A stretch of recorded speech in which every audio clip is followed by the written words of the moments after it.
Bonjour tout le monde, je m'appelle Thomas Laforge, donc moi je suis développeur web depuis à peu près 10-15 ans. Je suis formateur depuis 5 ans à peu près, j'écris les programmes au niveau national pour les écoles. Et donc j'opère du niveau première année d'année informatique jusqu'au niveau master 2 à peu près, en développeur full stack. Je monte aussi une boîte avec des anciens élèves, des jeunes talents qui s'appelle Raj, donc je pourrais vous en parler un petit peu, mais grosso modo vous allez voir que ça tourne aussi autour de ce sujet-là. Donc au niveau formation et au niveau pro, je ne vais pas parler de l'IA bullshit parce que c'est pas obligatoirement ce qui m'intéresse tout le temps, mais par contre ça devient un outil et ça devient un enjeu dans plein de secteurs. Donc là on va parler de ça, de ce qu'on appelle IA, mais ce qui est techniquement en fait un LLM.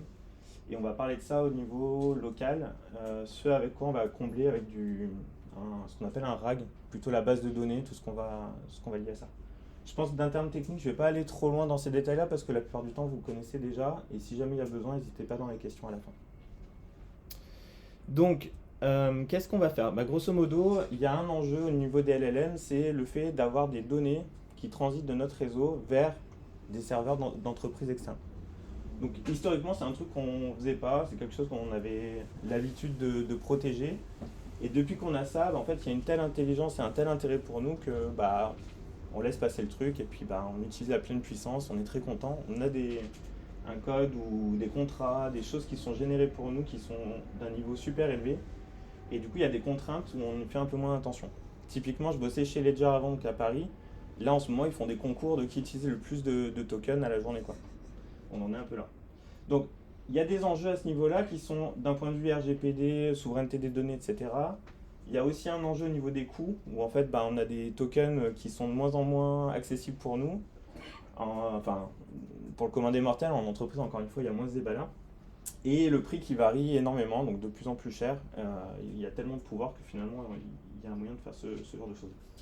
Donc on a une grosse dépendance dans ces entreprises-là, ou en tout cas entre tout ce qui est vers l'extérieur. Les prix qui peuvent augmenter, et en fait on n'a pas vraiment notre mot à dire, il y a tellement un pouvoir important qu'on gagne grâce à ça, qu'on peut se permettre de pouvoir payer plus, encore plus, etc. Les limitations c'est pareil, c'est un problème, c'est un enjeu, on peut trouver des solutions, RTK, Caveman, il y a des solutions pour ça, mais finalement quoi qu'il arrive on a le problème, et on l'aura à moyen terme ou long terme. LLM, c'est souvent aussi pas contradiction, mais ça peut être lié à ce qu'on appelle les SLM, les Small Language Models, donc des systèmes qui vont générer des mots-clés, des tokens, mais d'un point de vue un peu bas, en termes de performance un peu moins élevé. Par contre, on peut le faire tourner sur plus de matériel. Donc, historiquement, depuis le début de LLM, on avait quelque chose qui avait quasiment 1 an, 2 ans de retard, et en fait, de plus en plus, on a des systèmes qui sortent, des modèles qui sortent, qui sont performants à 7-8 mois de retard par rapport à ce qu'on avait en service cloud.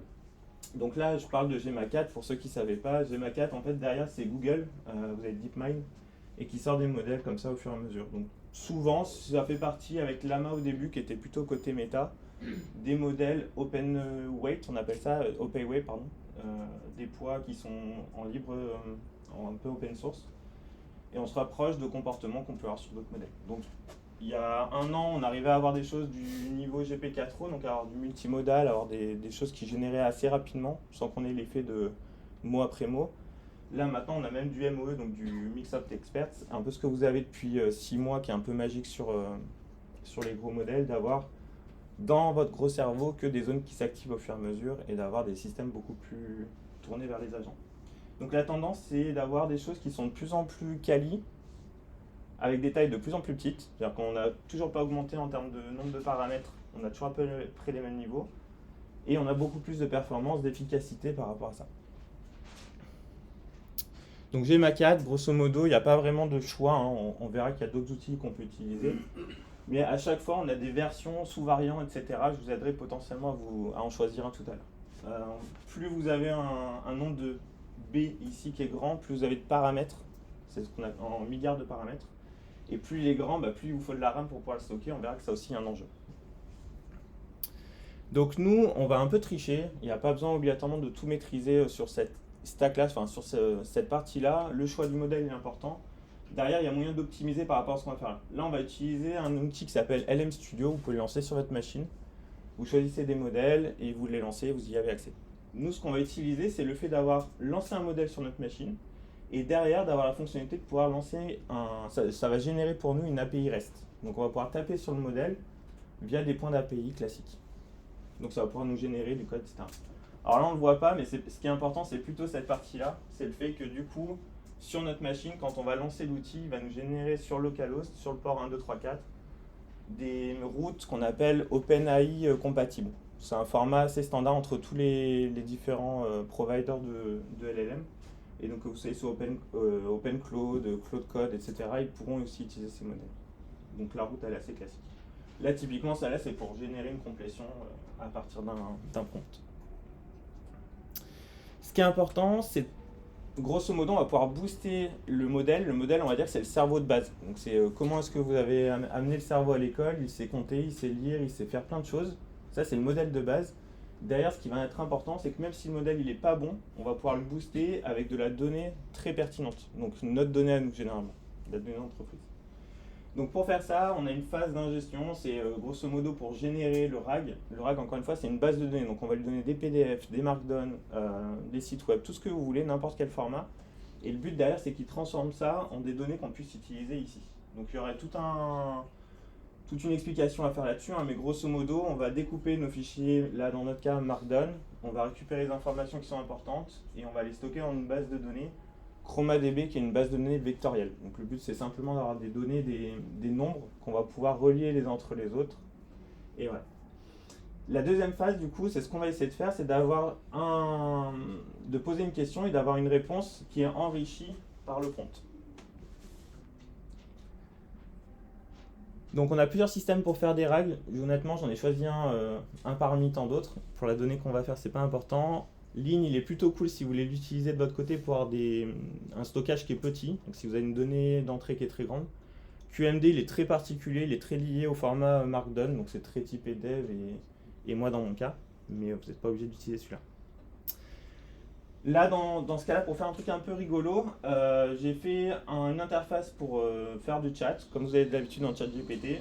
Une interface de dashboard pour avoir un admin qui puisse suivre ce que les utilisateurs consomment et avoir une sorte de formation à nos utilisateurs.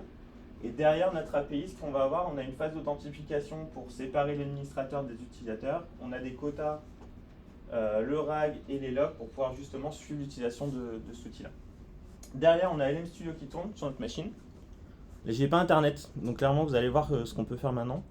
LM Studio, c'est ça. Grosso modo, je peux choisir un ensemble de modèles.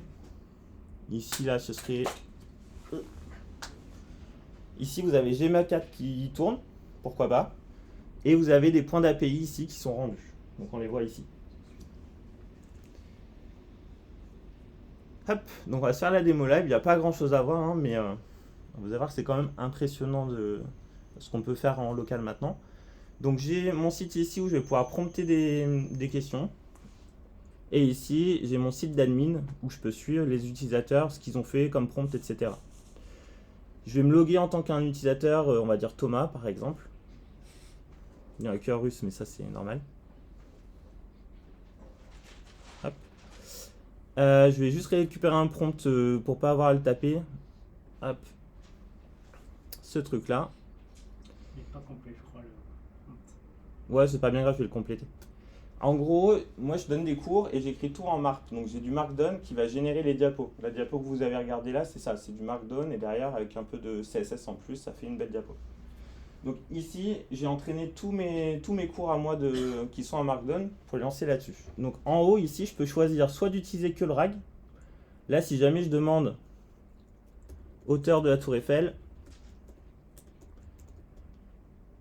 hop, no spoil, il ne devrait pas vraiment y arriver. Donc il utilise le modèle ici Gma 4, je peux en utiliser d'autres si je veux, qu'importe, tous ceux qui sont en local.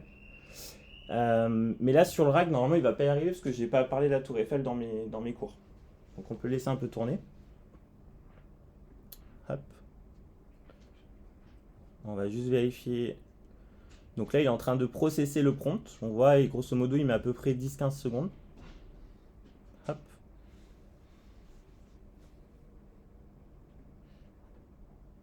Tac. processing 99,9, c'est vraiment du teasing. Voilà. Et là, il me répond. Donc là, il me dit qu'effectivement, avec le RAG, il n'a pas réussi à répondre. Par contre, si jamais je demande, cette fois-ci, au RAG directement, pardon, je relance. Après, je couperai là, c'est pas si important que ça.